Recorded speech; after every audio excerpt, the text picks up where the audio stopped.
Grabando. Chale. Hola, ¿qué tal? Hola, muy bien, bienvenidos a todas las personas que nos están sintonizando el día de hoy. Como todos los lunes, Eventos 303 en Oncari Café. Estamos aquí transmitiendo para ustedes nuevamente. Y el día de hoy tenemos un programa especial vía Zoom. Queremos presentarles a Raimundo Saldívar. Raimundo Saldívar es activista en pro de la liberación del Tíbet. Él es coordinador de Tíbet MX y presentador oficial de Tíbet TV para hispanohablantes. El día de hoy vamos a saber más de él y acerca de este canal en el que él transmite en ciertos países del este. Eso lo vamos a saber ahorita. Raimundo, bienvenido. Muchísimas gracias por acompañarnos el día de hoy en esta transmisión de Eventos 303. Hola, ¿cómo están? Muchísimas gracias por el tiempo y por el espacio. Muchas gracias. Gracias, Ray. Bueno, pues en este programa estamos Shuen y Ayana. Y el día de hoy, bueno, para comenzar, queremos saber quién es Raimundo Saldívar. Cuéntanos, ¿cuál es tu camino hasta el momento en que tú decides estar en Tíbet TV en español? Ay, esa es una pregunta difícil, ¿no? Te diría, yo nací en la Ciudad de México, en una familia convencional como cualquier otra. Eh, eh, de profesión soy psicólogo, estudié psicología en la Facultad de Psicología del UNAM. Y pues bueno, todo iba como una vida normal hasta que un buen día algo me llamó hacia el budismo, y cuando me refiero a algo, y sin querer sonar místico, porque en realidad no es así, pero de verdad me pasó un día, me desperté y quise un Buda, ¿no? Y me fui a la búsqueda de una estatua, ¿no? Yo sabía que había estatuas y me fui a buscarlo, y ese fue el primer contacto que yo tuve en realidad. Cuando encontré lo que yo quería, pregunté y me dijeron, es Amitabha, ¿no? Y yo no tenía ni idea de qué me estaban hablando, y empecé a investigar, y conforme empecé a investigar, empecé a encontrar y fui conectando hasta que entré a un lugar donde empecé a aprender budismo. Y apenitas entré ahí, supe de la situación que estaba pasando el pueblo tibetano y sentí el impulso de simplemente hacer algo, ¿no? Ya estaba formada esta agrupación a la que yo pertenezco, que se llama Tíbet MX. En ese momento tenía otro nombre, se llamaba Pensando en Tíbet. Inmediatamente conecté con lo que estaban haciendo, empecé a ir como a las actividades que hacían, y poco a poco fui levantando la mano para que me invitaran a participar. Yo quería no solamente estar de espectador, sino genuinamente estar actuando, ¿no? Al poco tiempo, en 2013, Su Santidad el Dalai Lama nos visita Ciudad de México, y tengo ya la primera oportunidad de participar con la agrupación. Me dieron la importante tarea de estar en la tiendita en la que pues, se financiaban las actividades de la agrupación. Y era muy importante porque estamos hablando de dinero, ¿no? Y yo acababa de entrar y yo dije, wow, realmente esto es importante porque me están dando la responsabilidad de tener tanto producto como dinero y estar atendiendo a las personas, ¿no? Tener un contacto con ellos y platicarles sobre el asunto. Yo no estaba tan informado en realidad porque el tema es complejo, es vasto, es decir, son 60 años de historia, entonces es complejo en realidad toda la situación.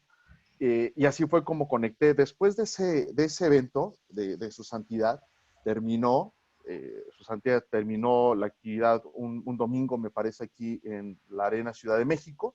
Se fue a Zacatecas y regresó. Y un martes por la noche, como a las 9 de la noche, me llaman por teléfono y me dicen que nos iban a conceder una audiencia. Y que podíamos ir a estar con Su Santidad. Entonces, eso fue un martes por la noche. Y bueno, por supuesto, yo no pude dormir de la emoción de saber que iba a estar frente al sol del Tíbet, ¿no? Y yo ya a las 9 de la noche dije, ¿qué le llevo a su santidad? Bueno, para empezar, que le regalas un Buda, ¿no? Dos, a estas horas, ¿qué consigues?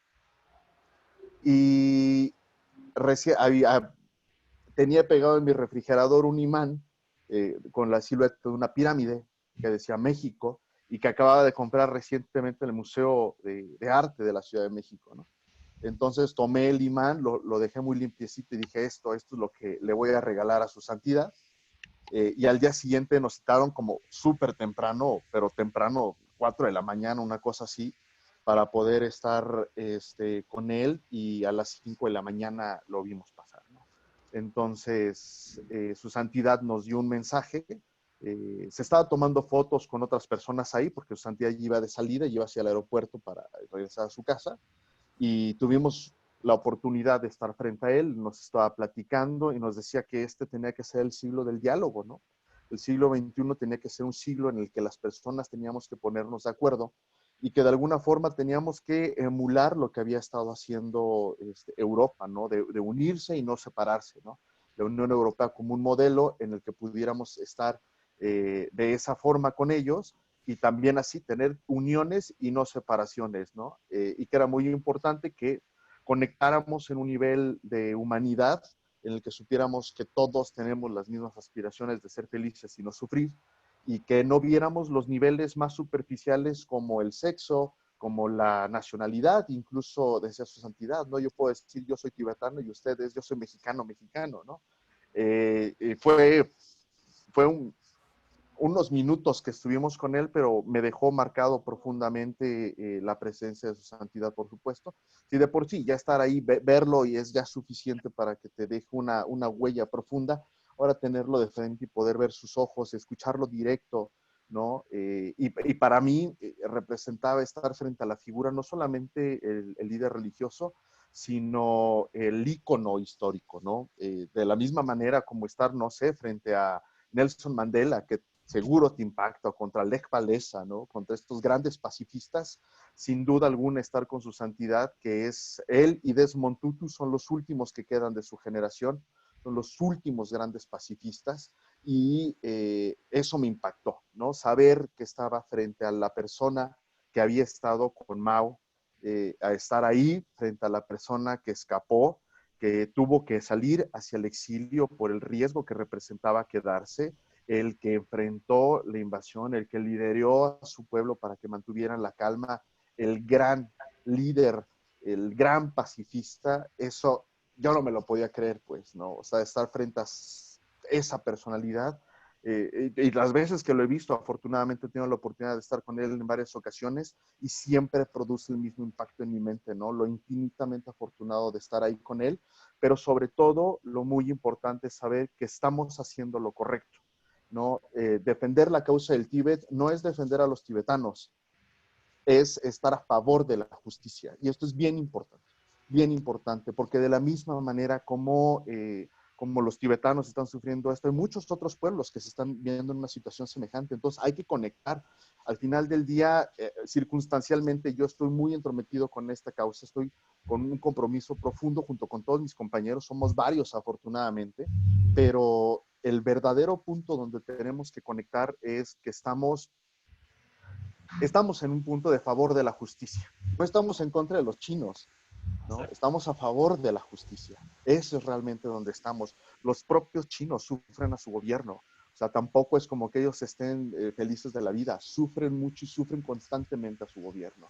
Entonces, en realidad, esto es en contra de la tiranía, esto es en contra de la opresión, y no en contra del pueblo chino, ¿no? Si los chinos fueran felices, pues todos estaríamos, no habría necesidad, pues. Pero no es así. Ellos también lo sufren, y los tibetanos más. Los tibetanos eran un pueblo que vivía en paz, eran felices. Para los estándares occidentales podían estar muy atrasados, aislados, lo que quieran, pero eran ellos, y tenían autodeterminación, y si estaban así era porque así lo habían decidido, y estaban muy felices de la vida, pues, ¿no? Y un buen día te invaden, te anexan, y te obligan a irte al exilio, ¿no? Y junto con él a cientos de miles de tibetanos que viven en el exilio. Entonces, estas historias tienen cara, tienen nombre, tienen apellidos. Hemos en muchas ocasiones, afortunadamente, en mi Facebook, por ejemplo, tengo más tibetanos que mexicanos, ¿no? Tengo más amigos tibetanos que aquí en México. Y cada uno de ellos te platica su historia, ¿no? Y historias de, yo nací en Nepal y ya en el exilio, pero mis papás eh, me cuentan cómo era la vida en el Tíbet, y otros que dicen, yo sí nací en el Tíbet y tuvimos que salir, literal, con un pollero que te cruza el Himalaya, o mis papás me dejaron, ¿no? Me dejaron con el pollero y me dijeron, mejor que el pollero te cruce el Himalaya y vete a estudiar con su santidad, y cómo las familias se separan, ¿no? Cómo es papá, mamá y dos hijos, y mandan a los hijos para allá, pero uno de los hijos no logra llegar y se regresa o se muere, y cómo las familias quedan fragmentadas, ¿no? Y estas personas que se van ya no pueden tener contacto con la gente adentro porque sufren represalias de saber que tienes a alguien en el exterior, ¿no? Y las llamadas no son posibles. Francamente, es una situación muy compleja la que ellos están viviendo. Y estas son historias que tienen todas nombre y apellido. No es fantasía, pues. Todos ellos te pueden platicar acerca de lo que han sufrido. Pero lo increíble de todo el asunto es que cada vez que te platican su historia es con entereza y con estoicismo, ¿no? No creas que te lo platican sufriendo o llorando, ¿no? Te lo platican diciendo, esto es lo que está pasando, esta es mi historia, pero, pero no nos dejamos, ¿no? Si pudiéramos definir al pueblo tibetano con una palabra, te diría, la palabra que los define es resiliencia. Okay. Son profundamente fuertes al enfrentar la adversidad. Y eso no es casualidad, ¿no? O sea, su historia, su religión es lo que les da una increíble fortaleza y esta capacidad de enfrentar la adversidad, pero al mismo tiempo también saben ellos que esta situación les ha permitido abrirse al mundo, que nos tienen de amigos, no solamente a nosotros aquí en México, en todo el mundo afortunadamente, somos muchos los que apoyamos a la causa, y ellos nos han traído a nosotros muchos regalos, ¿no? O sea, no solamente la presencia de su santidad, que eso ya es suficiente, sino esta sabiduría milenaria que ellos han atesorado, que han preservado, que han conservado, que la han desarrollado, y que eso nos lo han traído a nosotros, ¿no? Entonces, nada es tan malo como parece, ni nada es tan bueno siempre, ¿no? Siempre tiene de las dos caras, y lo muy bueno de toda la situación es que hoy los tenemos a ellos entre nosotros. Lo muy malo, que 1 millón de tibetanos han perdido la vida, y contando. Eso es lo terrible, ¿no? El genocidio que está viviendo el pueblo tibetano, a mucha gente le da como penita o como nervio, yo qué sé, llamar a las cosas por su nombre, pero lo que el pueblo tibetano está viviendo es un genocidio. Sí. Están siendo exterminados. Como tal. Y hay una política gubernamental de exterminio del pueblo tibetano. Están exterminando su idioma, están exterminando su cultura. Lo último que acaban de hacer hace 3 semanas es una ley en la que todas las banderas de oración, que es como, no sé, como decir que aquí en México desaparecer los tacos, pues, o sea, es algo que está intrínseco dentro de ti. Las banderas de oración están ya prohibidas. Y entonces estos valles preciosos, prístinos, donde las banderas ondeaban, pues ya las están quitando, y ahora está prohibido tener una bandera de oración. Y eso es algo muy chiquito, o sea, todavía pueden vivir sin banderas de oración, pero ya no pueden aprender su idioma. Hay gente que ha ido a prisión, que han sido condenados 15 años por poner un blog en el cómo aprender tibetano. Wow. Y así hay muchos prisioneros de conciencia. Hay un caso en particular de Tenzin Delek Rinpoche. Tenzin Delek Rinpoche era un monje, un Rinpoche. Él tenía su monasterio y él montó un orferinato, ¿no?, para los huérfanos tibetanos. Y a los niños pues les proveía de todo lo necesario, tanto comida, vestido, y tenía una escuelita. En esta escuelita los niños aprendían, pues, una escuela, y él les enseñaba en tibetano. Ese fue su crimen. Por haber tenido esa escuela donde enseñaban a los niños a hablar tibetano, fue acusado de terrorismo. Ese fue el crimen que se le imputó. Fue sentenciado a prisión. Originalmente lo habían sentenciado a muerte. Qué terrible. La presión internacional hizo que se le conmutara su pena a cadena perpetua, y después la salud de Rinpoche se deterioró profundamente porque pues, las torturas chinas no es un decir, pues, ¿no? O sea, no es real, ¿no? Y Rinpoche enfermó mucho, aparentemente tenía alguna otra enfermedad como cáncer, no se supo en realidad qué era lo que pasó. La cosa es que Rinpoche muere en prisión. a pesar de el clamor internacional que pedía que por favor se le liberara para que pudiera atender su salud. Fue uno de los prisioneros políticos más famosos. Hubo un movimiento internacional muy fuerte, muchísima presión se le ejerció a China, pero Rinpoche muere en prisión. Pero ahí no termina el asunto. Rinpoche muere en prisión, es inmediatamente cremado, no se le practica una autopsia, no se saben cuáles son las causas de muerte, es cremado a Rinpoche y sus cenizas son tiradas en un río. Y no se le permite a la familia tener las cenizas de Rinpoche y no se le permitió a la familia que pudieran tener los ritos funerarios. ¡Qué terrible! La familia de Rinpoche, además, fue acosada por todo esto. La sobrina de Rinpoche, ella logra escapar, y es una historia de película, o sea, te cuenta la historia de cómo fue, cómo, ya sabes, las metieron por aquí y logra escapar. Y empieza a levantar la voz, ¿no? Afortunadamente se llama Nima Lamo, así se llama la sobrina de Rinpoche, y ahorita está en Estados Unidos, es refugiada ahí. Ha tenido oportunidad de hablarlo con el presidente de Estados Unidos. Hay un video muy famoso en el que está en la sala oval y le explica a Donald Trump diciéndoles que necesitan tomar acciones para proteger al Tíbet y a los tibetanos, ¿no? Y este es un ejemplo, uno. Y podemos hablar de muchos otros ejemplos. Y todo esto yo se los platico de primera mano, pues. Cuando hemos ido a las reuniones, los escuchamos. Escuchamos a estos que fueron presos políticos, estas personas que han sufrido en carne propia el terror del régimen chino y te lo platican. Y de nuevo, estoicos, ¿no? Otro caso, Golok Jigme Gyatso. Golok Jigme Gyatso es un monje que tenía a su compañero que se llama Wan Chen-la, era un cineasta, y hicieron una película que se llama Leaving Fear Behind. Básicamente lo que trata es Thupten-la, que es laico, viaja a Beijing y va a pedir como cosas que están normalmente negadas para los tibetanos. Y el video de todo lo que trata es, lo están filmando y cómo va en su periplecia para llegar a que lo atiendan, y cómo le niegan los boletos del tren por ser tibetano, cómo al pedir una noche de hotel se la niegan por ser tibetano, cómo la policía lo hace a un lado por ser tibetano, y todo el viacrucis que pasa para llegar y pedir presentar su petición a las autoridades de Beijing. Eso fue suficiente para que los encarcelaran. Afortunadamente los videos los lograron sacar de contrabando, se pudo editar la película y la pudimos ver, pero ellos quedaron presos. Golok Jigme Gyatso fue el camarógrafo, él ni siquiera se ve en la película, él simplemente estaba grabando. Y él fue detenido y torturado, y nos platicó, yo escuché de viva voz, como decía, que lo sentaban en una silla metálica y cómo ponían fuego abajo de la silla, o cómo los electrocutaban, y cómo Jigme Gyatso dice que él ya estaba tan atormentado que incluso solo de ver la silla le provocaba un desmayo. Wow. Y te platican con todo detalle la tortura que sufren. Y eso es, de nuevo, es uno más.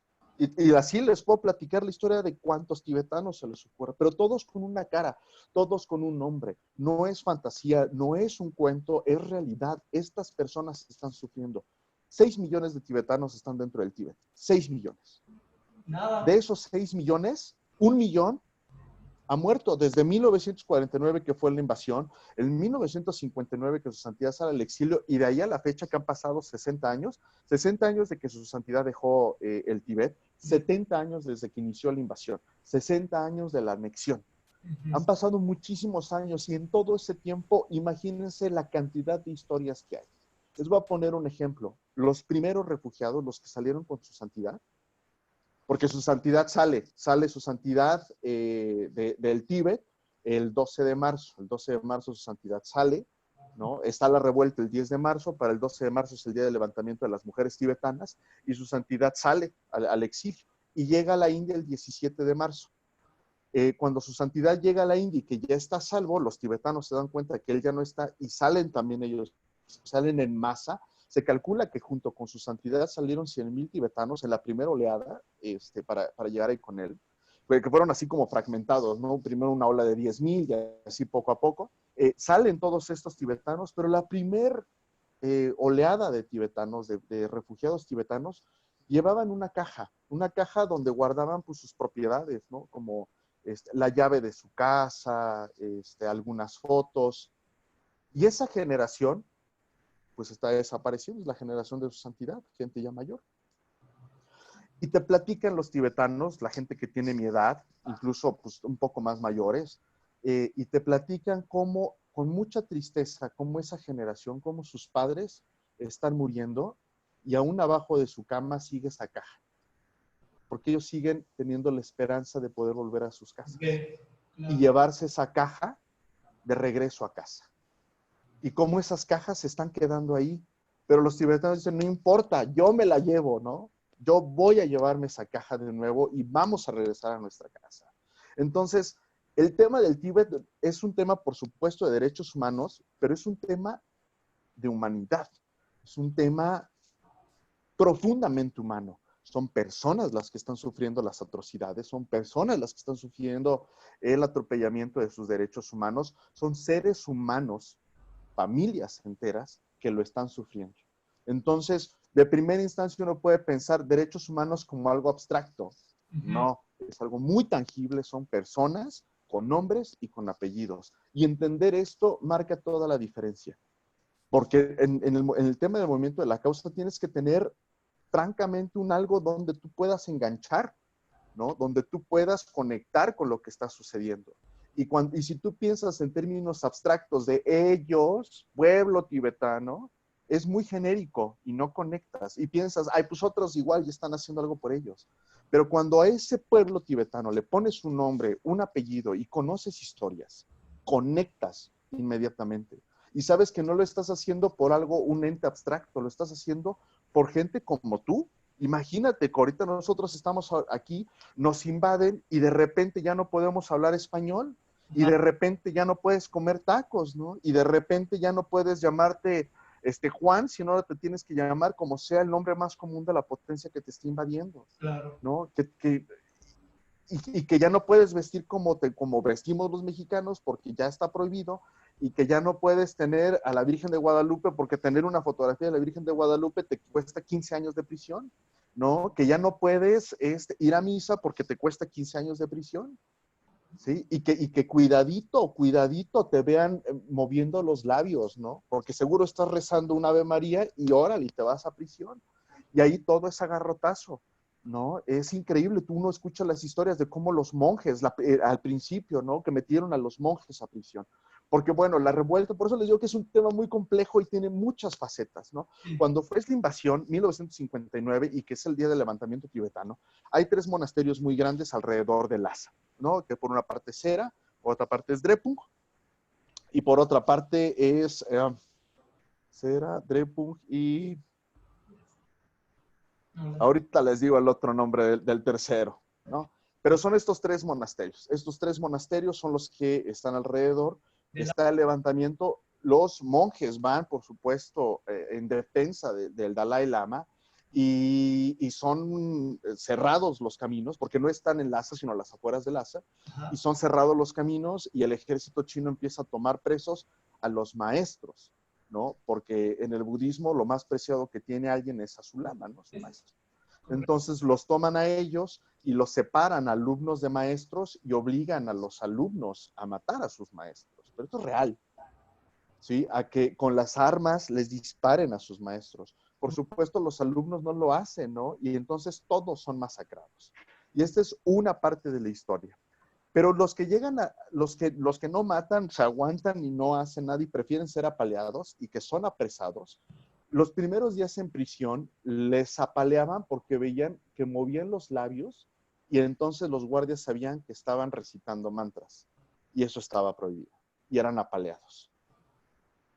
Y entonces ellos se las ingenian porque identifican el rango de los diferentes maestros que estaban ahí presos y empiezan a dar y recibir enseñanzas pues, en código, pues, ¿no?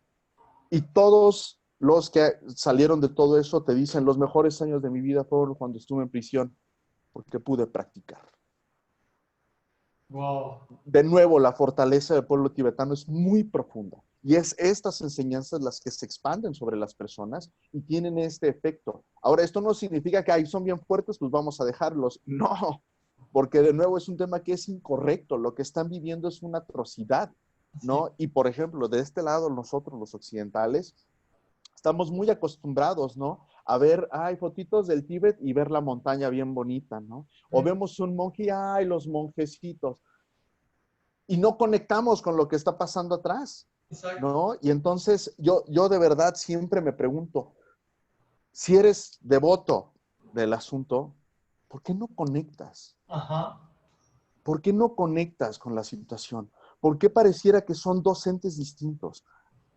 El Tíbet, como todos nosotros, como cualquier otro país, tiene, su cultura está formada por diferentes eh, piezas que se van amontonando, ¿no? Por una parte su idioma, por otra parte su arquitectura, por otra parte su comida, por otra parte su religión, por otra parte son sus costumbres, es su baile, es el folclore, es su historia, son sus recursos naturales, sus lugares, lo que forma una nación, igual que a nosotros, ¿no? O sea, nosotros podemos pensar que los mexicanos es nuestra comida, que es muy importante, y también es nuestro baile y nuestro idioma y nuestra religión, que para los mexicanos la religión también es algo Sí. indispensable en su vida, y lo vemos hoy, no está la pandemia, ya ven la iglesia y no importa, y va todo mundo, ¿no? Porque es muy importante para las personas. Entonces, si tú extrapolas esta situación con lo que están viviendo ellos, tendría que ser muy fácil conectar, pero no, algo pasa, hay un bloqueo ahí, y la gente como que no conecta, ¿no? Y a mí me han escrito y me han dicho así, oye, es que cuando nos hablas de este tipo de cosas, no está tan padre, ¿no? Mejor tendrían que poner videitos lindos o fotitos de los monjes muy felices, pero esa no es la realidad, o sea, esa es una parte, ¿no? Y la otra realidad es que están en peligro, la otra realidad es que su cultura está amenazada, la otra realidad es que están viviendo un genocidio, o sea, esa es la realidad. Y además, el tiempo está jugando en contra, su santidad está envejeciendo, como Sí. todos nosotros. China lleva décadas preparándose para cuando su santidad ya no esté. Y esto no es nuevo, esto décadas. Ellos, pues es una cultura que tiene más de 5,000 años. Dime. Ahí, Ray, quiero que puntualices un poquito porque al parecer, como que cuando uno platica con personas que no están dentro del budismo, dentro de toda esta vertiente, creen que fantaseamos, que realmente hay una acción esperando el deceso del Dalai Lama, ¿sí? Entonces sí es un poco extraño ahí esa acción. Si nos podrías explicar un poquito cómo es eso, porque de verdad yo cuando lo he explicado un poco a mi, grosso modo, a mis cercanos, como que me voltean a ver como diciendo, híjole, estás fantaseando, ¿no? O sea, no puede ser tan así. Claro. Pero no ven toda la historia atrás, ¿no? ¿Qué implica que el Dalai Lama fallezca? Ajá. Claro, entendamos un poquito la cultura con China, ¿no? China es es una cultura que tiene miles de años, o sea, 5,000 años, yo qué sé, muchísimo tiempo, ¿no? Entonces, ellos están muy acostumbrados a esperar, ¿no? Lo han hecho históricamente, ¿no? Construyen las cosas sabiendo que yo no los voy a disfrutar, sino lo va a disfrutar la siguiente generación, Sí, y así van construyendo, ¿no? claro. Muy a futuro, pero muy a futuro, ¿no? Y ellos, desde el primer momento, cuando invaden el Tíbet y que lo anexan, su jugada, ellos sabían que era para largo, ¿no? Una vez que se da la invasión, su santidad el Dalai Lama seguía siendo regente del Tíbet. Al principio se buscó que se respetara la independencia. Su santidad, que era muy jovencito, su santidad tenía en ese momento 16 años cuando se da toda esta situación, es entronado anticipadamente. Tradicionalmente se entronaba a los Dalai Lamas a los 18 años. Su santidad ante la situación y el clamor popular era que fuera entronado con prontitud. Su santidad es entronado y en aquel momento se erigía al Dalai Lama como el líder espiritual y temporal del pueblo tibetano, ¿no? Entonces era el líder político y el líder espiritual. Mandan emisarios a Europa, los mandan al Reino Unido, con quienes ya había relaciones. De hecho, hay un tratado que se llama el Tratado, me parece que es de Assam, una cosa así de 1904, en el cual se establece, ¿no? Inglaterra, el Reino Unido en ese momento establece un tratado con el Tíbet, donde por la naturaleza propia del tratado pues, es de una nación a la otra, no de iguales. Entonces, ese tratado es muy importante porque establece un punto histórico. Se mandan los emisarios, su santidad le manda cartas al presidente de Estados Unidos, que en ese momento era Truman, y lo que recibe de vuelta su santidad son unas cartas que no están firmadas y que le dicen así como, vamos a ver qué se puede hacer, y le da un reloj que todavía su santidad usa. Eso fue la respuesta del gobierno de Estados Unidos en ese momento, y los demás países hicieron de la vista gorda, y es un poco entendible, terminaba la Segunda Guerra Mundial. O sea, estamos hablando que la Guerra Mundial termina en 1945, y para 1949 se da la invasión, y esa la invasión. Entonces, habían pasado 4 años, el mundo seguía herido, el mundo seguía lastimado, y después, o sea, era muy pronto, pues. Pero bueno, la cosa es que China establece esta idea. Ajá. Dentro de la cultura tibetana están las diferentes escuelas, los diferentes rangos, y el líder máximo es el Dalai Lama. Sí. Después del Dalai Lama sigue una segunda figura que es el Panchen Lama. El Panchen Lama se dice que es una emanación de Manjushri, y el Dalai Lama se dice que es una emanación de Avalokiteshvara, el Buda de la compasión. Y después de Dalai Lama y de Panchen Lama viene el Karmapa, ¿no? Que son como las 3 figuras en importancia en el budismo tibetano. Entonces, lo muy importante entre el Dalai Lama y el Panchen Lama es que el Dalai Lama identifica la reencarnación del Panchen Lama, y el Panchen Lama a su vez identifica a la reencarnación del Dalai Lama, ¿no? Entonces, su santidad vivía en el Potala, que de hecho históricamente del primero al quinto Dalai Lama, ellos vivían en el monasterio de Drepung. De hecho, fueron abades del monasterio de Drepung, los Dalai Lamas, hasta que el quinto Dalai Lama construye el Potala, ¿no? Este palacio que todo el mundo conocemos, y se muda para allá. En el monasterio de Drepung se surgen las primeras semillas de lo que posteriormente se va a convertir el gobierno tibetano en el exilio, y es ahí donde mora su santidad. Por otra parte, el Panchen Lama, perdóname, se forja las semillas de lo que iba a ser el gobierno tibetano, posteriormente el gobierno tibetano en el exilio. Entonces, y el Panchen Lama, él vive en un monasterio que se llama Tashilhunpo. Es ahí donde vivían los Panchen Lamas, y todos están de nuevo muy felices. Cuando se da la invasión, su santidad era muy jovencito, y el Panchen Lama también era muy jovencito, aunque era un poquitito más grande que su santidad el Dalai Lama. Ambos son invitados a Beijing, son llevados al Congreso Nacional de Beijing, y Mao dice, ¿no? O sea, yo soy el jefe supremo, y el Dalai Lama es el segundo al mando. O sea, por la naturaleza de la situación, el segundo tendría que ser el Dalai Lama, y lo presenta frente a todo mundo, ¿no? Y después viene la frase que todos conocemos de la religión es veneno, que es lo último que le dice Mao al Dalai Lama antes de que se despida de él. Y cuando le dice eso, su santidad dice, yo escuché eso y supe que lo peor estaba por venir. Entonces, su santidad sale al exilio, pero el Panchen Lama se queda. El Panchen Lama se queda en el Tíbet para cuidar del pueblo tibetano de alguna forma. Todo el mundo pensaba que esto se iba a resolver con prontitud. Por eso las familias tibetanas llevaban sus cositas, y les costaba trabajo construir, porque decían, ¿para qué echamos una casa si ya nos vamos a regresar a nuestras casas, ¿no? Ese era el espíritu que ellos tenían. Entonces, cuando sucede toda esta situación, que se queda el Panchen Lama dentro del Tíbet, el Panchen Lama toma las riendas de alguna forma dentro del Tíbet, de encargarse de ser la voz del pueblo tibetano. El Panchen Lama posteriormente se queja de la situación que está pasando. Años después, muchos años después, el Panchen Lama ya era un hombre ya entrado en años.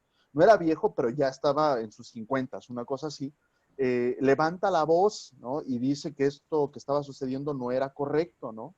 Y se queja del trato que estaban recibiendo los tibetanos, de las prohibiciones que estaban viviendo, y es apresado, ¿no? Pero él es apresado en prisión domiciliaria, y después, en extrañas circunstancias, el Panchen Lama muere. Y cuando me refiero en extrañas circunstancias, es en extrañas circunstancias. Todo el mundo sospecha que fue asesinado, pero muere el Panchen Lama. Eso fue en 1989. En 1995 se identifica a un nuevo Panchen Lama. Este nuevo Panchen Lama es un niño que se llama Gendun Chukinima, el Panchen Lama. Llega, por supuesto, todo el mundo se enteró de que había muerto el Panchen Lama, se inicia el proceso. El Dalai Lama, ya en el exilio, pide al gobierno chino permiso para mandar a la comitiva para identificar al nuevo Panchen Lama. De primera instancia conceden el permiso y después lo cancelan, pero en el interior los tibetanos nunca han dejado de ser tibetanos y nunca han dejado de ser devotos de su santidad. Entonces, y los tibetanos son muy vivos, son realmente muy vivos y mueven las cosas de una manera extraordinaria. Entonces ya había un equipo de búsqueda, ya lo habían identificado y como tradicionalmente se hace, se le presenta a su santidad a los candidatos. Sí. Y cuando su santidad ve la foto de Gendun Chukinima, dice, es él. Y entonces oficialmente hacen el aviso y dicen, él es la reencarnación del Panchen Lama. Hagan de cuenta que esto sucede un lunes y para el viernes el niño estaba desaparecido. No. La policía china llegó, se metió a su casa y secuestraron a Gendun Chukinima, que tenía 6 años, y a sus padres. Y desde entonces no sabemos nada de él. Estamos hablando aquí de 1995. Hace 25 años que no se sabe nada de Gendun Chukinima. ¡Qué terrible! Y curiosamente lo que hacen los chinos es ponen a su Panchen Lama, un Panchen Lama, el que está ahorita, no recuerdo ni siquiera cómo se llama, no vale la pena dedicarle tiempo a saber estas falsedades. Ellos imponen a su Panchen Lama, que es curiosamente hijo de alguien del Partido Comunista Chino, ¿no? Oh. Entonces, el Panchen Lama falso ni siquiera vive en el Tíbet, él vive en Beijing, donde están todos los del Partido Comunista, y de vez en cuando ahí se da sus vueltecillas y hace algunas cosas, ¿no? Y ellos imponen a su Panchen Lama, pero fíjense, estamos hablando de 1995. O sea, 95 para los 2000 son 5 años, 2010 van 15, 2020 han pasado 25 años. Durante 25 años, China ha estado cultivando un Panchen Lama que le permita, cuando ya no esté su santidad el Dalai Lama, iniciar su propia búsqueda y decir, este es el verdadero Panchen Lama, perdón, el Dalai Lama, porque yo soy el Panchen Lama que ha sido elegido por el Partido Comunista Chino, y entonces este es el bueno. Es tan evidente y tan grotesco la forma como lo está haciendo China, que hoy, el día de hoy, ya lo sabemos y estamos empezando a tomar acciones. Hay campañas ya hoy de los gobiernos que están, el gobierno de Estados Unidos dijo, ni de chiste vamos a aceptar un Dalai Lama elegido por el Partido Comunista. La Unión Europea lo acaba de decir la semana pasada, lo dijo con todas sus letras, solamente vamos a aceptar, a reconocer un Dalai Lama que siga de acuerdo a la tradición tibetana. El Dalai Lama lo ha dicho en infinitas ocasiones, solamente el pueblo tibetano puede elegir sobre la institución del Dalai Lama y en caso de que decidan que debe de haber una nueva reencarnación, no va a nacer en el Tíbet. Y lo ha dicho con todas sus letras en muchísimas ocasiones. Okay. Entonces, esto es algo que ellos llevan décadas haciendo.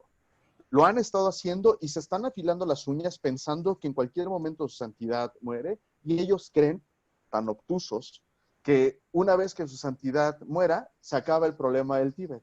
Pero va a ser exactamente lo opuesto. Claro. El pueblo tibetano se ha contenido por los llamados a la paz de su santidad. Sí. El pueblo tibetano está tranquilo porque su santidad les ha pedido que permanezcan tranquilos, no al revés. Ajá. Entonces es muy cortoplacista, es una visión muy corta la que está teniendo el gobierno chino de pensar que se va a acabar. Esto no se va a acabar. Y además, para colmo, todavía dice su santidad, no, yo he tenido visiones y el oráculo me lo ha dicho, yo voy a vivir como hasta los entre 110 y 120 años, todavía no estoy como muy seguro, ¿no? Yo todavía les quedo para largo. Sí, sí. Entonces, esta es la situación como están viviendo, pero esto es lo que China está intentando hacer y es nuestra responsabilidad. Hoy, levantar la voz y decir, ni de chiste lo vamos a aceptar.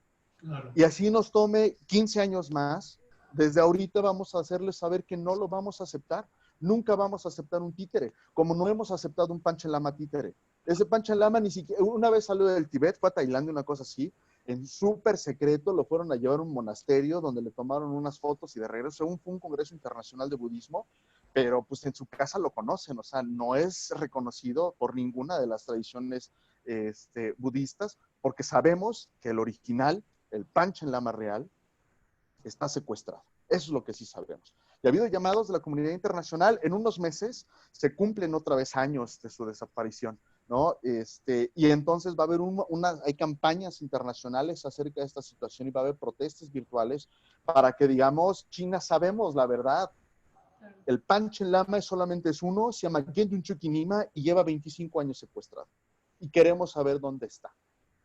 Y se han hecho diferentes investigaciones. Hay una sola fotografía, que es la que le mostraron a su santidad, de Gendun Chukinima, y un médico forense, un fotógrafo forense se dedicó a ver cómo se vería al día de hoy. Y hay un retrato muy particular, la BBC le dio cobertura a esta noticia. Y lo que les quiero decir, esto no es choro, pues. Pero lo que sí les puedo garantizar es que muy pocos de ustedes sabían de esta situación. Exacto. Y no es que nadie lo sabía. No. Entonces, para mí es muy importante que todos tengamos esta capacidad de transmitir esta historia, porque cada vez somos más los budistas en México, pero además de que cada vez somos más los budistas, somos cada vez más los que estamos comprometidos con la libertad. Somos cada vez más los que no toleramos y no estamos dispuestos a aceptar una dictadura, los que no estamos dispuestos a aceptar un nuevo genocidio. Ya nos pasó. Después de la Segunda Guerra, el mundo juró nunca más. Así Y es. volvió a suceder. Y después llegó Ruanda, y otro genocidio en Ruanda, y dijimos nunca más. Y después hubo un nuevo genocidio en los Balcanes. Y volvimos a decir, pero los Balcanes fue en 1995. Tiene 25 años. Y lo olvidamos otra vez. Y hoy está sucediendo con los uigurs, que son los otros pobres que han estado sufriendo. Turquestán del Este era una región, como el Tíbet, que fue invadida. Para la mala suerte de los uigurs, ellos no tienen un Dalai Lama. Ellos no tienen este líder carismático que los pueda representar. ¿No? Son musulmanes y entonces el mundo así como dice el meme, no mi ciela, no les encanta que sean musulmanes y los han dejado un poco a su suerte. Pero eso está cambiando. Hoy, mientras nosotros estamos hablando, hay 2 millones de uigures en campos de concentración. Wow. Campos de concentración como los conocemos. El campo de concentración nazi, que todos hemos visto en infinidad de películas y que cada vez que las vemos nos horrorizamos y decimos, ¿cómo lo permitieron? Eso está sucediendo hoy, en este momento, mientras estamos hablando, está sucediendo. 2 millones de personas están presos y no es por ser cizañoso, pero las mascarillas KN95 que traen puestas están hechas por esclavos. Los uigures son obligados a hacer esas mascarillas KN95 que nos ayudan a proteger nuestra salud. Y esto no es cuento, esto es realidad, está documentado. Eso está sucediendo hoy. Entonces, mi pregunta es, cuando echamos la vista hacia atrás y decimos, ¿cómo pasó el genocidio de los Tutsis en Ruanda? ¿Pasó? Sí. ¿Cómo pasó el genocidio de los Balcanes? ¿Pasó? Hoy está sucediendo y la pregunta es, ¿y qué vamos a hacer? Exacto. ¿Qué vas a hacer tú? Cuéntame, Ray, cuéntame eso. Esa es la pregunta a la que quería llegar. ¿Cómo las personas que nos están viendo, que nos están escuchando, cómo se pueden, si ya les interesó, si ya se engancharon con esta increíble plática que nos estás dando, cómo podemos aportar, cuáles son los pasos, cómo nos acercamos, cómo encontramos esas ganas de poder apoyar la causa del Tíbet? Muchas gracias. Es una muy buena pregunta. Lo primero que te diría es, de nuevo, saber que la causa no es un ente abstracto. Son personas como nosotros. No sé si se acuerden, pero cuando fue este asunto de los normalistas, cuando desaparecieron, de los 43 normalistas, hubo unas campañas internacionales y tú veías que estaban en Noruega, ¿no? Un grupo de 20 estudiantes noruegos con sus letreros en noruego diciendo dónde están los 43, ¿no? Sí. Y así hubo en muchas partes del mundo, ¿no? Hubo en Alemania, hubo en Francia. Los estudiantes se sintieron muy identificados con el asunto y salieron a protestar. Y salieron a protestar porque esos 43 tenían cara. Esos 43 tenían nombres, apellidos, tenían historias. Algunos de ellos tenían esposas, hijos, padres, hermanos. Tenían rostros, ¿no? Y sabíamos lo que estaba pasando. Entonces, lo primero es saber que estamos hablando de personas y no de un ente. Exacto. Estamos hablando de seres humanos. Ajá. Y así como otros en su momento han metido las manos por nosotros, porque nosotros también tenemos nuestros problemas, los mexicanos tenemos muchísimos problemas. Sí. Como otros han tenido el corazón de intervenir por nosotros y decir no están solos. Y que la presión internacional ejerce una fuerza real sobre los gobiernos. Y los gobiernos se lo piensan 3 veces antes de hacer algo porque la comunidad internacional está observando. De la misma manera saber que 1, estábamos hablando de seres humanos. 2, que todos podemos tener un impacto positivo sobre la causa. No importa si eres uno. Yo les voy a platicar un caso. Cuando recientito yo estaba entrando y estoy investigando. Y hubo un evento, no recuerdo exactamente bien de qué era el asunto, pero era algo respecto al Tíbet, ¿no? Y entonces yo estoy investigando y vi las fotos de alguien que estaba, me parece que en Morelia. Él hizo su rodada por Tíbet. Y su rodada por Tíbet era él y sus 2 hijos. Chiquitos, ¿no? Chiquitos, niños de bicicleta de esas chiquitas, ¿no?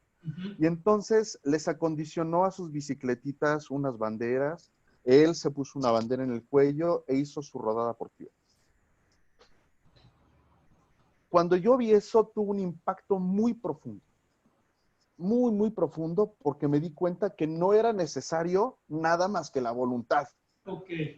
Sí, y este cuate salió e hizo su rodada por Tíbet, y ahí tenía sus fotos en unos arcos o algo así, y él solito, supongo yo que fue con su esposa, porque a un adulto le debió haber tomado las fotos, ¿no? Pero tú nada más veías a él y a los 2 niños, ¿no? Dando las vueltas. Y entonces, este otro punto es, no importa que seas tú, no importa en la ciudad en la que nos estés viendo, no importa. Uno hace la diferencia. Okay. Una sola persona es suficiente para que todo cambie. Entonces, por una parte es saber que estamos hablando de seres humanos. 2, saber que no hay esfuerzo pequeño, que no necesitas estar incrustado en un grupo que se organice, no es necesario. Con que tú te sientas indignado por esta situación, eso te pone en el camino correcto. Es necesario indignarte. Porque si no te indignas, no actúas. Sí, Porque si no te sientes ofendido por lo que está pasando, no tomas acciones. Porque si no te duele, ¿cómo conectas? Ajá. No, ¿Sabes? No conectas con esa situación, entonces tienes que sentirlo. No tienes que fanatizarte, simplemente tienes que pensar, ¿yo qué sentiría si me arrebatan mi identidad? ¿Yo qué sentiría si me prohíben mi religión? ¿Yo qué sentiría si me prohíben mi idioma? Sí. ¿Y yo qué esperaría que hiciera el mundo? ¿Yo qué esperaría que hicieran los que están afuera, que hicieran por mí? Y por eso les mencionaba el ejemplo de los 43. Por eso es tan importante. Nosotros, que somos un país libre, que somos un país democrático, que somos un país que vivimos medianamente bien, nos tienen que echar la mano. Ahora imagínate los que están realmente oprimidos por el tirano. ¿Cómo no nos van a necesitar? Entonces es muy importante, por eso les menciono esto, ¿no? Entonces no hay esfuerzo pequeño. Y ahora ya, muy puntual, ¿qué es lo que tienes que hacer? 1, informarte. Okay. Aquí viene la parte interesante de Tíbet esta semana en español. Tíbet esta semana en español es un esfuerzo de la Administración Central Tibetana por medio de la Dirección de Información y Relaciones Internacionales y de Tíbet TV por proveer información confiable sobre el tema del Tíbet, su santidad el Dalai Lama y la Administración Central Tibetana. Entonces, ¿por dónde se comunica? O sea, ¿por dónde lo podemos ver? Ok, está la página de Tíbet TV, que de nuevo los tibetanos han sido muy estoicos en todo este asunto y a lo largo de los años han ido construyendo toda una red. Tíbet TV es una página de internet, ellos transmiten por internet y Tibet TV pertenece a la Dirección de Información y Relaciones Internacionales. Ellos son los que se encargan de dar estas noticias. Originalmente estaban en tibetano y en inglés. ¿Ok? Entonces, yo hace 3 años que empecé a ver las noticias, dije, esto es oro puro. O sea, es información directa de lo que está viniendo del gobierno tibetano y empecé a traducirlo. Yo les ponía subtítulos. Entonces, yo me ponía con mis audífonos, así, porque lo transmitían el viernes, el sábado en la tarde yo me ponía mis audífonos a estar escuchando y a veces era dificilísimo porque decían nombres que yo no los conozco. Sí. ¿No? Y buscaba en internet así de como me suena, pues nunca encontraba nada y era bien difícil. Y entonces empecé a hacer las traducciones, ellos se empezaron a enterar y me dijeron, hombre, pues nos hubieras dicho, ¿no? Y me empezaron a mandar el script. Entonces me mandaban el texto y yo decía, ya es menos bronca, ¿no? Entonces ya nada más traducía y empezaba a hacerlo. Pero era de nuevo frustrante el asunto porque a mí me tomaba 4 horas, 6 horas y 20 personas lo veían, ¿no? Ajá. Pero a mí no me importaba, yo decía, bueno, ya 20 ya saben. Ayer eran 0, hoy ya son 20, ¿no? Claro. Y lo seguía haciendo, pero no sé, lo hice tal vez un par de años y ya no me dio el tiempo. Yo tengo un negocio que tengo que estar atendiendo, entonces, y la verdad es que yo lo dejé de hacer una semana y nadie lo extrañó. Y dije, bueno, no, hicimos el esfuerzo por 2 años, no pasa nada, ¿no? Seguimos adelante con lo nuestro, pero llegó a oídos de la Administración Central Tibetana. El año pasado fuimos invitados a la residencia de Santidad del Dalai Lama, estar ahí con él de nuevo, en su casa. Imagínense el honor de estar en la casa del Sol del Tíbet. Y ahí, durante el tiempo que estuve ahí, yo les avisé a mis amigos tibetanos que iba a ir para allá y me entrevistaron. Hicieron una entrevista como la que estamos teniendo ahorita. Platicábamos acerca de diferentes situaciones, de las actividades que hace la agrupación. Y me invitaron a participar, ¿no? Para hacerlo en español. Se vino todo este tema del COVID, se retrasó mucho el asunto, pero la estrategia del gobierno tibetano pues, fue hacerlo en muchos idiomas. Originalmente era en tibetano y en inglés, hoy está en alemán, está en japonés, está en francés, está en español, y hay varios idiomas por los que se está haciendo, ¿no? Entonces, es por eso tan importante que todas aquellas personas que estén interesadas puedan dedicarle, son noticias que duran menos de 10 minutos, son las noticias de la semana, duran menos de 10 minutos, ya están en español y te puedes ir enterando de qué es lo que está sucediendo y ver cómo el pueblo tibetano está organizado en el exilio. Hay toda una organización, aunque no son reconocidos, no significa que no existan, y están ahí haciendo un trabajo muy puntual. Esto les cuesta dinero a ellos, o sea, porque no es, yo lo hago de voluntario, a mí yo no recibo dinero por hacerlo, pero ellos pagaron el set de luces, por ejemplo, ¿no? Ellos pagaron lo necesario para que se pudiera hacer. Y además hay alguien allá en la India que se pone a editar el video, que no habla español y que le echa muchas ganas para que el video quede bien hechecito. Entonces a ellos les cuesta tiempo y dinero. Y si lo están haciendo es porque hay un interés genuino en que nosotros estemos informados. Entonces, ahí lo pueden ver, es gratis, sale una vez a la semana. Nuestro noticiero sale los lunes. Los lunes tempranito de México, a las 9 de la mañana, ya está el video. Lo muy importante es que lo veas y que lo compartas. Eso es lo primero que puedes hacer, estar informado de la causa del Tíbet. Al informarte, de nuevo, te va a surgir esta necesidad de querer participar. ¿Y cómo puedes participar? Es bien sencillo. Te metes a nuestro Facebook de Tíbet MX, le das seguir y la publicación que veas, vela y compártela. El problema es que la gente no sabe lo que está pasando. Exacto. Como no sabe, pues no tomas acciones. O sea, así, ¿qué? ¿Campos de concentración? ¿Qué? Nadie tiene ni idea y por eso uno vive feliz de la vida, ¿no?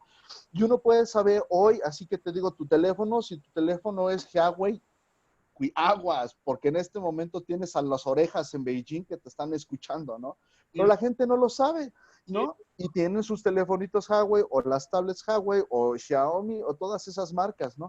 O instalas TikTok y tú muy confiado de que estás haciendo tu app para estar bailando y lo que estás haciendo es abrirle la puerta al Partido Comunista para que esté en tu casa y sepan incluso con quién estás durmiendo. No inventes. Es real. Es cierto. Esto es real. Sí. Pero la gente no lo sabe. Y la gente no sabe que nos salvamos del Dragon Mart. El Dragon Mart que se iba a hacer en Cancún implicaba que iban a venir 5,000 familias de chinos a México e iba a haber una autoridad impuesta por Beijing que iba a manejar el Dragon Mart. O sea, les íbamos a ceder un pedazo de nuestro país para que tuvieran ellos ahí su colonia. Y lo más curioso del asunto es que los chinos tienden a ser, ellos son muy fértiles, entonces prontamente tienen hijitos, y si tienen hijitos, nacen en México, por tanto son mexicanos, por tanto ya no los puedes sacar del país. Así es. Eso es una estrategia, pues, o sea, eso está pensado, y nos lo libramos de puro churro. Sí. ¿No? Entonces, esto es importante que lo sepan. Pareciera que Tíbet está muy lejos, que está justo del otro lado del mundo, pero no es cierto. Solo para ponerles un ejemplo, esto que estamos haciendo ahorita está penado por la ley china. Y si nosotros, por ejemplo, pisamos Hong Kong, nos pueden detener y nos pueden acusar de terrorismo. Pero ahí no termina. Si pisas Filipinas, te pueden detener los filipinos y te pueden extraditar a China acusado de terrorismo o de secesión o de cualquiera de las cosas que se puedan inventar. Y pasa lo mismo si vas a todo ese tipo de lugares. Entonces, no estamos seguros. El punto es, ¿crees que el Tíbet está muy lejos de ti? Piénsalo 2 veces. Ajá. Piénsalo 2 veces, porque China está mucho más cerca de ti de lo que te puedas imaginar. Y si ellos, Hong Kong, esto es muy fácil. Hong Kong tuvo un tratado con Inglaterra. Firmaron 50 años de libertad. 50 años, de 1997 a 1947. Ese era el tratado. 50 años de libertad, y ahí estaba el famoso 2 sistemas, una nación, ¿no? Ok. 97 a hoy, a la fecha, que hicieron sus nuevas leyes, se acabó este tratado. Por eso Inglaterra puso el grito en el cielo al decir, tenemos un tratado firmado que no estás haciendo válido, por tanto, les voy a dar camino para que estas personas, son 6 millones los que viven en Taiwán, puedan adquirir nacionalidad inglesa y se vengan a vivir conmigo porque tú no estás respetando el asunto. Y esto es un ejemplo de lo que le pasó al Tíbet. Lo mismo les pasó. Les prometieron, dice el Sikyong, cuando llegó el Ejército Rojo, te daban ropa y te daban monedas y te daban oro. Construyeron caminos. Y una vez construidos los caminos, llegaron los tanques. Es así como lo hace China. Pasó, sí, firmaron un tratado donde muy bonito y donde iba a haber autonomía y fueron avanzando y fueron avanzando y fueron avanzando y fueron avanzando y fueron avanzando hasta que hoy están enfrentados en esta situación. Y su ley que tiene esta onda universal, porque de hecho la ley china donde dice que nosotros podemos ser acusados, dice que básicamente cualquier persona en cualquier parte del universo, pues, ¿no? O sea, ni siquiera es dentro de este mundo, ¿no? Si alguien en la Estación Espacial Internacional dice libertad para Hong Kong, pueden ser extraditados, ¿no? Esto es real, esto no me lo estoy inventando. Ustedes pueden buscar ahí Hong Kong y van a ver infinidad de información que hay al respecto. Y mucho de lo que nosotros estamos buscando es tenerlo en español para que la gente lo sepa. Una fuente confiable que lo puedan tener en español, que la gente sepa lo que está sucediendo. Entonces, por una parte está lo que nosotros hacemos como Tíbet MX, que es esta organización, y por otra parte está lo que hace la Administración Central Tibetana, ¿no? La Administración Central Tibetana, ellos son los que tienen Tíbet TV, me invitaron a mí a participar porque yo hacía las noticias, porque estaba familiarizado con el asunto. Fueron muy generosos en invitarme a que yo participara en esto, yo lo hago con mucho gusto, y ahí tengo mi fondo que es de Tíbet TV. En este momento está hablando el activista, el que forma parte del equipo de Tíbet MX, de esta agrupación de mexicanos, que yo les puedo decir, tenemos a nuestras voluntarias, son puras mujeres, son una chulada esas mujeres, son unas guerreras, no. Porque de verdad nos ha tocado estar ahí afuera de la Secretaría de Relaciones Exteriores montando nuestra ofrenda con una tormenta de aguacero y todos como sopas y estoicos, ahí, ¿no? Sin alma que pase enfrente de nosotros y no nos rajamos. Ya ha habido sol, ya ha habido lluvia, ya ha habido polvo, ya ha habido todo, y ahí hemos estado, ¿no? Y mis compañeritas que son tan generosas, tan compasivas en prestarse esto, y es bien importante, no todos los que estamos ahí somos budistas. Tenemos una compañera que ella ni al caso con el budismo, pero dice simple y sencillamente esto no puede ser. La empatía, ¿verdad? no puede ser y yo voy a formar parte de esto, aunque el budismo no sea mi onda, no necesitas ser budista, simplemente de nuevo tienes que ser un ser humano que se indigne ante la agresión a otro ser humano. Si te indigna saber que hay alguien que le pone una bota al otro y lo tiene oprimido, si eso te indigna, Tibet MX es el lugar para ti. Aquí vas a encontrar la forma en la que vas a poder canalizar esta indignación para poder llevar la voz de ellos que han sido silenciados. Esto, tener esta bandera, para mí es poner una bandera. Esto en el Tíbet te cuesta 15 años de prisión, sin juicio. 15 años de prisión. Solo tener esta bandera. Y tener una foto de su santidad el Dalai Lama es más tiempo, porque además te apalean, ¿no? O sea, son 15 años y si sobrevives. Esta bandera está prohibida en China. Esta bandera te hace un terrorista, ¿no? Te hace atentar contra el Estado, ¿no? A mí me da mucha risa cuando leo las acusaciones que hacen los chinos, porque es el gigante de pies de barro, todo les ofende, todo es, ay, lastimaron los sentimientos del pueblo chino. Son unos carniceros y eso no les ofende, ¿no?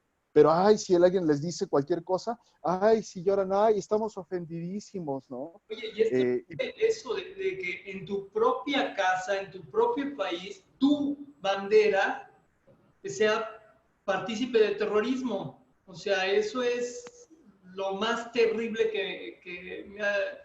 No tiene voz. No, es ininteligible. Es justo lo que les quiero decir, ¿no? Imagínate eso. Incluso, por ejemplo, si tú llegas a ir a Tíbet, que ahorita ya no te van a dar permiso nunca, por supuesto. Ya, sí, ya. Nunca te van a dar permiso, pero si tú quisieras ir al Tíbet y te llevas la guía del Lonely Planet, esa guía tiene una foto de su santidad. Sí. Cuando llegas, te revisan todo. Te revisan cámaras, todo. Yo no sé si te desnuden, pero te revisan todo, ¿no? Y lo primero que hacen es tomar esta guía, la abren y la foto de su santidad la arrancan, pero la arrancan con desprecio para que te des cuenta, pues, y la desechan y entonces te entregan tu guía para que puedas pasar, ¿no? 24 horas estás siendo supervisado, tus comunicaciones están intervenidas, porque solamente con cruzar la frontera ya estás intervenido, pues, ¿no? Ya saben dónde estás, tienes guardias, no puedes caminar solo, tienes que ir siempre con un guía de turistas, que no es un guía, es un policía, ¿no? Lo que tienes es un guardia que te va llevando por los lugares donde quieren que tú veas, y porque según ellos Tibet es poco menos que Disneylandia, ¿no? Ahí todo es vida, todo es maravilloso, todo es felicidad, pero eso no es cierto, ¿no? Y eso es lo que sucede. Entonces, de nuevo, la situación es esa, el asunto es indignarte de lo que está sucediendo. Hay mucho que se puede hacer. Hay desde mandar una petición en línea y firmar para que la Unión Europea haga algo, o cuando nosotros sacamos algo para decirle al secretario de Relaciones Exteriores, di algo, lo que sea, pero no te quedes callado, algo, por favor, algo, lo que sea, ¿no? Pero lo que es muy importante, mis queridos amigos, un like no cambia el mundo. Tus acciones sí. Exacto. Que de nuevo, aunque seas tú solito y que estés parado ahí, eso sí cambia las cosas. Bien. Ponerle like o decir ahí, bu chinos, eso no cambia las cosas. Ajá. Hay que salir, hay que hacer, hay que enfrentar. Eso es lo que hay que hacer. Entonces, y perdón, pero de verdad, hay mucho esfuerzo detrás y la gente cree que, ay, no, muy bonita historia. Like. No me des like. Compártelo, háblalo con tus compañeros. Cuando te digamos, vamos a ir a la embajada, ven con nosotros. Es ahí donde realmente se hace el asunto, ¿no? Es ahí donde conectas. Es ahí donde la acción genera cambios. Está muy bien que le des like, o sea, vaya, no pasa nada. Pero justo eso, no pasa nada, ¿eh? O sea, si le das like, es un numerito más que nadie más va a ver. Exacto. Pero si te decimos, vamos a ir a la embajada y vas, ese sí es un número que se ve porque es una persona, es un indignado más. Suma. Suma, exacto, juntos somos más fuertes, eso es lo importante. Entonces tenemos un chorro de likes, que bueno, está muy bien, únete, toma acciones, sal con nosotros, inunda la calle, eso es lo que hay que hacer. De otra forma, o sea, ¿sabes? Es como si yo ahorita me pongo aquí en mi casa a hacer una protesta con mi bandera. Pues, está bien, maestro, no hay... Sí, o sea, qué bueno. Ajá. no tiene más efecto, ¿no? Entonces, y otra cosa, si tú de alguna forma te has visto beneficiado por las enseñanzas budistas, si de alguna forma consideras que su santidad el Dalai Lama es una inspiración para ti, toma acciones, porque Sí, lo único que estás haciendo es defender su causa, una causa que es pura, una causa que es genuina, una causa que vale mucho la pena. Entonces, ahora, por ejemplo, ahora se está dando mucho de moda la meditación, el mindfulness, toda esta oleada, ¿sí? De entrar como en ese espíritu. Uh, es momento de retribuir toda esa enseñanza que nos han volcado ahora a este continente, volcárselo ahora con atribuciones de apoyo. incluso te diría hacerlo como también dice su santidad, ¿no? O sea, si quieres ser feliz, sé compasivo, ¿no? Y si Exacto. quieres que otro sea feliz, sé compasivo. Incluso te diría, egoístamente puedes pensar que cuando tú sales ahí, estás defendiendo la posibilidad de que tú sigas recibiendo esas enseñanzas, Exacto. porque las quieren destruir. Exacto. Quieren borrar de la faz de la tierra el budismo. Y si tú te estás viendo beneficiado, sal y defiéndelo. Oye, ¿Sabes? por ejemplo, ahorita con las clases de tibetano híjole, nos están teniendo aquí en México, le comentaba a Yana que literalmente es una lengua que está muriendo y más por todos estos procesos. Entonces, eso hizo que yo me pusiera más de mente en el estudio, decir, híjole, ese es también parte de mi granito de arena de esto no puede terminar, no se puede simplemente quedar en la nada cuando sabemos que es la lengua del Dharma, ¿no? O sea, tanta alegorías, tantas cosas tan hermosas que tiene esa lengua y que si pierda es terrible. Fíjate que cuando yo empecé a estudiar tibetano hace ya también muchos años, lo que me motivó fue una línea del libro de 1984 que dice que él en ese momento le estaba haciendo el amor a esta mujer y decía, ¿no? No le hice el amor, era un acto político, ¿no? Y Okay. esa frase de un acto político fue la que se me quedó grabado en la memoria y yo dije, no estoy aprendiendo tibetano, lo que estoy haciendo es un acto político. Al yo aprender, estoy preservando ese idioma, ¿no?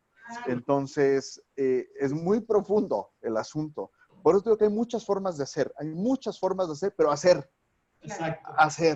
ir y ejecutar, es ahí donde está el secreto, ¿no? Entonces, de nuevo, todo mundo que desee participar, las puertas están abiertas, nunca nos sobran las manos, siempre estamos buscando gente que esté interesada, tenemos un chorro de material, tenemos un chorro de películas, hay pronto vamos a tener una sesión en línea de una película que se llama En el nombre de Confucio, porque de nuevo, o sea, nos faltan horas para que les pueda platicar las diferentes ramas que tienen los chinos para llevar su propaganda, ¿no? Hay una cosa que se llama los institutos Confucios, que son escuelas pagadas por el gobierno chino y no es otra cosa más que un punto de propaganda, insertadas en una universidad que les ayuda también para robar información, ¿no? Es así, resumen. Entonces, esto que nos comentas de que próximamente tienen pensado también compartir esta información documentada, ¿lo pueden encontrar en el Facebook de Tíbet TV en español? Lo van a encontrar en Tíbet MX, porque en Tíbet TV lo que van a ver son las noticias del gobierno tibetano, es decir, la información oficial del gobierno tibetano, pero las acciones que nosotros tomamos como agrupación se nos conoce como TSGs, así Tibet Support Group, ¿no? Los grupos de apoyo al Tíbet. Nosotros, por ejemplo, formamos parte de una coalición que se llama el International Tibet Network, que es la red internacional del Tíbet, que junta, congrega, concatena a grupos de más de 50 países para que unamos fuerzas y formemos una coalición y vayamos todos hacia el mismo lado, ¿no? Nosotros formamos parte de esa agrupación. Yo en lo particular soy miembro del consejo directivo de eso, fui elegido hace un par de años, ya se me acabó mi periodo, pero estoy en proceso de reelección. Y así es como a nuestra región nos tocan 2 asientos. Nosotros tenemos uno aquí en México, uno de nuestros compañeros en Costa Rica ostenta el otro asiento. Y lo que les quiero decir es, somos una red. No crean que somos un grupo de locos. No, o sea, estamos bien organizados y somos un grupo de hippies que estamos haciendo cosas sueltas. No, hay una estructura, seguimos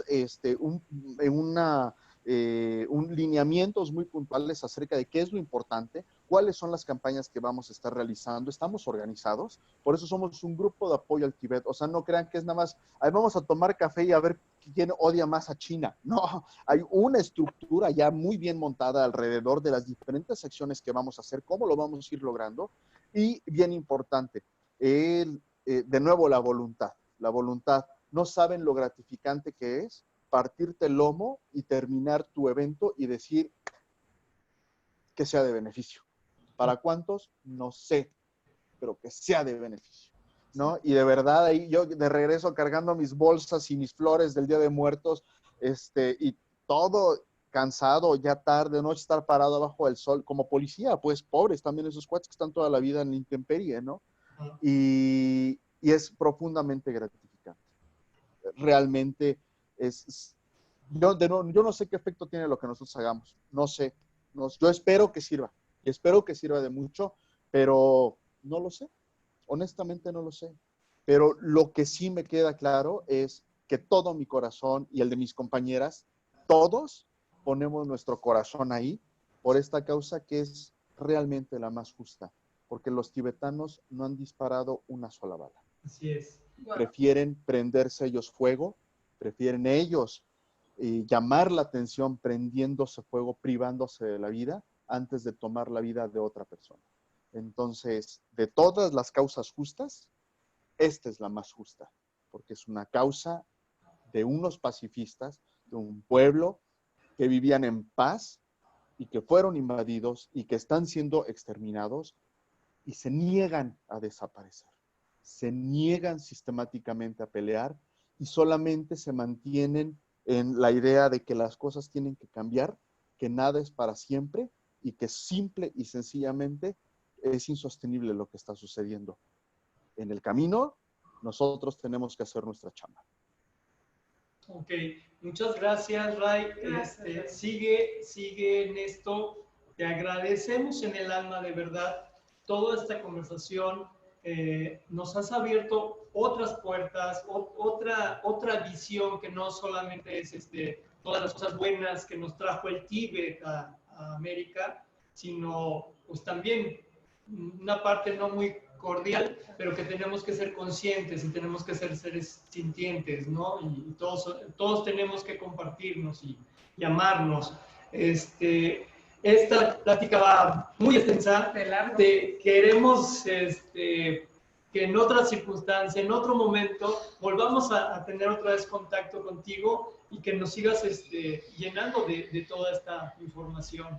Dayana. Sí, yo estoy segura que con esta transmisión y con esto que el día de hoy nos has compartido, mucha gente seguramente ya se vio tocada por este asunto y vamos sumando. Yo me sumo. Sí, yo ya me puso chinita y esta transmisión de verdad, ya estamos haciendo ruido y gracias por dejarnos estar ahí también. No, yo les agradezco a ustedes su tiempo, la verdad es que han sido muy generosos. Les platicaba un poquito antes de que empezáramos lo difícil que es encontrar un espacio donde nos abran la puerta, un espacio donde nos den un micrófono para poder platicar. Las veces que sea necesario podemos segmentarlo sobre la historia del Tíbet, así como historia del Tíbet, después hablar solo del Panchen Lama o después hablar solo del tema que ustedes quieran, de la identidad religiosa, de su idioma, de los presos políticos. Podemos hablar de cualquier cosa, incluso explicar el significado de la bandera. Nada más, aquí bien importante, les voy a platicar el himno tibetano.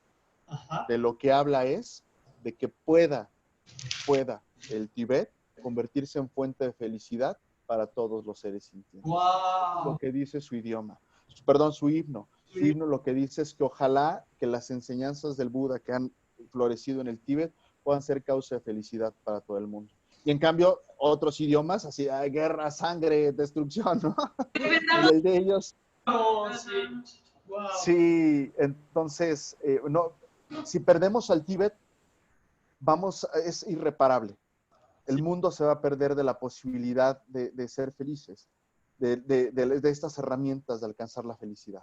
Entonces, yo les agradezco mucho a ustedes. De nuevo, todos aquellos que quieran sumarse son más que bienvenidos. Esta es una causa justa. Esta es una causa, de nuevo, de entre todas las causas justas, esta es la más justa de todas. Y yo les agradezco mucho su gentileza y espero que nos veamos pronto. No, a ti un abrazo desde Gracias, Ray. lejos.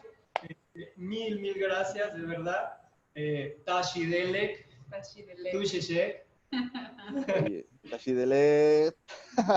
Muchísimas gracias. Ahí mis compañeritas les escribieron que muchas gracias. Estos muchachos son unas guerreras. Ojalá algún día podamos hacer algo para que las escuchen. Yo soy el apasionado del asunto. Ellas son mucho más metódicas, son mucho más estructuradas en el asunto y estoy seguro que ellas podrán darles una visión sobre estas emociones, ¿vale? Sí, eso está padrísimo, me encanta la idea, después sumarlas para que realmente nos comenten de cerca de cuál es el orden, cómo llevan las cosas, ¿no? Y pues para sumarnos, ¿vale? Bienvenidos a bordo. Hecho. Súper bien. Gracias, Ray. Sale, estamos bien. Cuídense un chorro, que les vaya muy bien. Gracias El Tíbet será libre. hoy. Tío, será libre. Bien. Cuídense mucho. Gracias. Hasta pronto. Chao. Nos vemos el próximo lunes con otra transmisión para todos ustedes desde Eventos 303. Muchas gracias. Ok. Usted me corta siempre. Amigo. No, un placer. Ya cortamos. Ya. Perfecto. ¿Ya? Ya. Ahora sí ya. No, qué bárbaro. No, ahora sí no sabía si reír, llorar, sí, salir corriendo. Creo que todo tuve en el mismo momento. Estuvo muy fuerte, amigo. En serio. 2,577 reproducciones. Estuvo muy bien, ¿no? Muy bien. Híjole, le ganamos al maestro. Chin, le ganaste al maestro. ¿Qué pasa? De hecho, le dio me gusta. ¿Ah, sí? Oh, le dio me gusta. Genial. Mira. Qué